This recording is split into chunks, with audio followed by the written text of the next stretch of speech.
ওখ মানুহ চাপৰ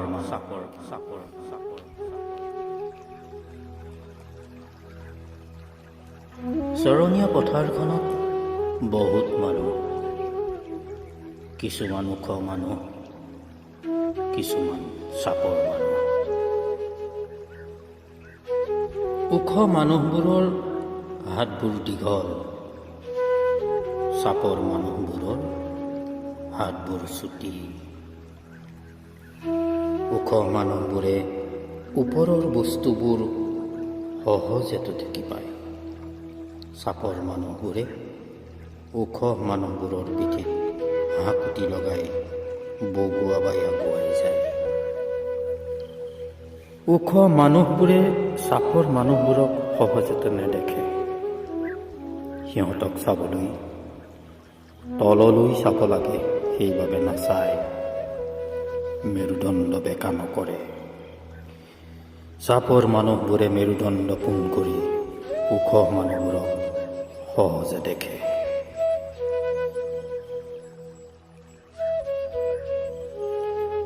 ওখ মানুহবোৰ চাবলৈ ঊৰ্ধ্বমুখী হ'ব লাগে, আকাশলৈ চাব লাগে। চুটি হাতেৰে ওখ মানুহবোৰক ঢুকি নাপায় যদিও চাপৰ মানুহবোৰে ওখ মানুহবোৰক চুবলৈ মন যায়। সেইবাবে সিহঁতে আকাশলৈ যায়, পিঠিত হাকুটি লগাই। ওখ মানুহবোৰে বেয়া পায়।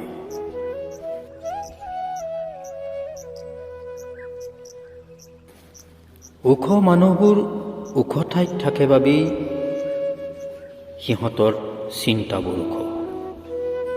আকাশৰ চন্দ্ৰ সূৰ্যৰ সৈতে মিতিৰালি গোপন লেনদেন। চাপৰ মানুহবোৰ চাপৰ ঠাইত থাকে, সেয়ে সিহঁতৰ চিন্তাবোৰ চাপৰ। গছ লতাৰ সান্নিধ্যত থাকি সিহঁতৰ ভাৱনাবোৰ সেউজীয়া।